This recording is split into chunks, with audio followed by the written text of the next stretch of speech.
Thor Love and Thunder is the fourth movie in the Thor franchise. Now that you guys have looked at all the videos on YouTube, here's just my 2 cents on Thor, Love, Thor and Thunder. Thor, Love and Thunder. Yeah. What did I think of this Thor movie? Thor Part 4, Love and Thunder. Man, I didn't really like it. I didn't really like it. I don't think it's totally atrocious piece of shit, trash, garbage. I'm not gonna even go there, but it was a lot of things I didn't like. Starting with Taika Waititi's writing and direction, I think I have a big problem with it here. Of course, everyone loves Ragnarok. I think Ragnarok is a fun movie. So I'm gonna tell you some of the things that I did like with this Love and Thunder movie.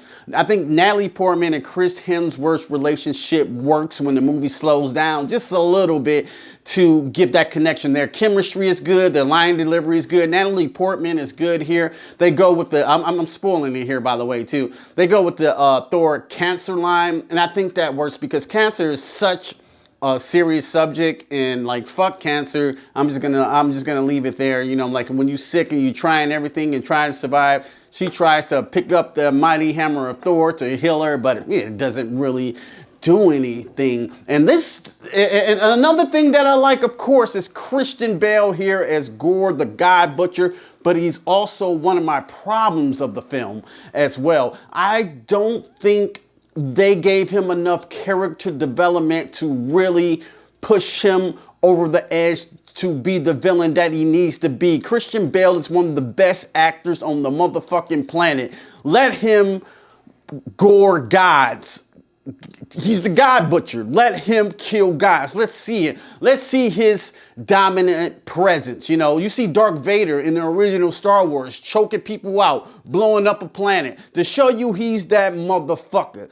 I never got the sense that Gore the God Butcher was that motherfucker. He was just a fucking mustache swirling villain. You know what I'm saying? He had a little character arc in the beginning with his daughter. That was the good part of him. Can I see the fucking evil part of it? Can I actually see it? He did some shit with some kids where he took some kind of caterpillar's head off, which was fucking corny. I think they misused Christian Bale as the God Butcher, or they left him on the cutting floor. I think that was a mistake. I think because that adds another problem to this movie too. This movie has no sense of stakes. I never felt like Thor was ever in trouble or anything like that. I felt like he was just kind of there. You know what I'm saying? He was just kind of there going with the motions. And as far as the Guardians of the Galaxy, they are wasted in this film. And James Gunn does a better job directing the Guardians of the Galaxy with Thor.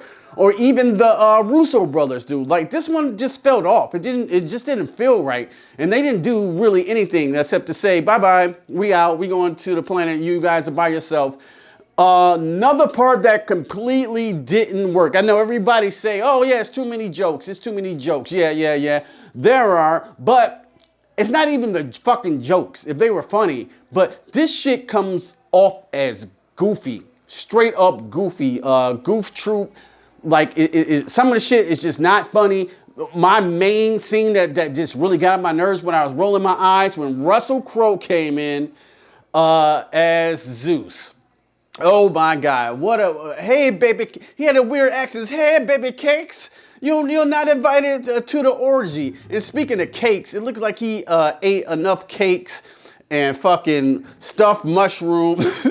Russell Crowe as Zeus it totally didn't work for me. This is when it started really getting goofy. And this whole palace with these fucking gods. I think it's a god of fucking ramen noodles or a noodle and shit. Like, what the fuck is going on? And Zeus's literal weapon is the thunderbolt. And it's like a thunderbolt thing, like a cutout, and you can fight with it and you can do stuff with it. It was just weird. It just didn't feel right. The music, Guns N' Roses, it's too much goddamn Guns N' Roses in this film.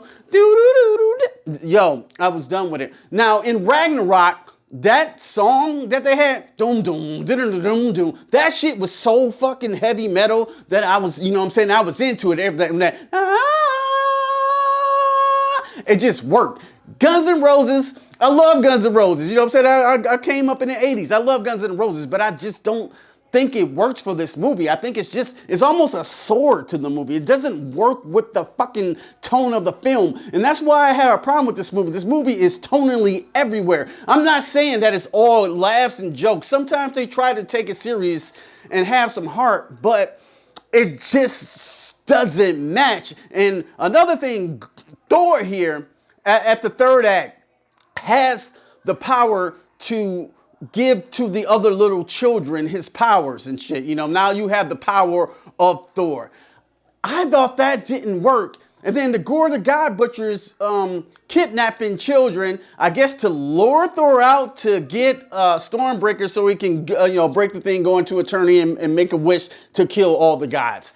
Okay, but this was bad writing, you know what I'm saying? It's just like lazy writing, along with giving all the kids the power of Thor. I think that's just a little bit of lazy writing. It had me scratching my head like, Yeah, Thor is a little bit too OP in this film, you know what I'm saying? Like, I never have a sense of anything's gonna happen to him, and the weapons, they feel like this. They literally feel like this little toy here that I have in my hand. Like, they all feel light. And, you know, like anybody can pick it up or anybody can do it. Even Jane just kind of, hey, lolly dolly da.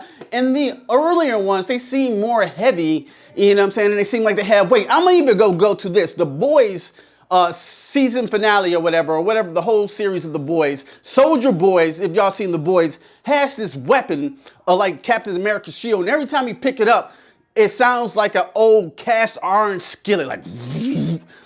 Like the weapons had weight to them. The weapons don't really feel like they have weight in this film. Taika Waititi's flares all over this movie. It's a little too much. It's weird shit with Korg. I don't think it works in this time. What we do in the shadows, this TV show, is actually funny at sometimes, but I think it was just too much goofiness and not enough concentration on character development, especially from our villains. I think Taika Waititi needed to slow down and focus on the characters a little bit much and let the jokes pass by. Not even that they're not like they're funny, but like they're like just goofy. It's a Saturday morning cartoon. Matter of fact, you can get your Happy Meals now at McDonald's. Look at that. Look how colorful and nice that is. You got you a nice Happy Meal of Thor Love and Thunder, Jane and Thor. So that's awesome. I think overall, man, this film is actually like pretty forgettable in the MCU timeline. It's really hard to, get to that 10-year thing that we have from Iron Man to Endgame. I know that. So now these movies are kind of just, they're turning into like Jurassic Park and the Fast and the Furious thing, just pumping them out to get seats, asses and seats and get you out to the next thing. There's nothing really memorable here in this movie. I'm not saying Taika Waititi is the worst director in the world, but I think this iteration of Thor doesn't work. And I'm a 40-year-old man. I'm pretty sure some 6 and 7-year-olds gonna walk out loving this shit. So I'm not gonna shit on the people who actually like this film. But for me, it's one of my lowest tiers in the MCU. I don't know. Maybe like, I don't know, like Ant-Man and the Wasp.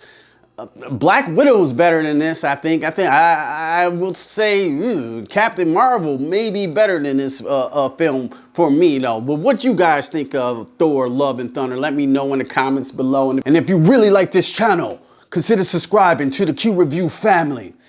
And don't just stare at it, eat it. Peace. I'm out cold, you hoes been exposed. Walk up on you slow with the flow and unload. You got more left for dead on the road. I strode when your car got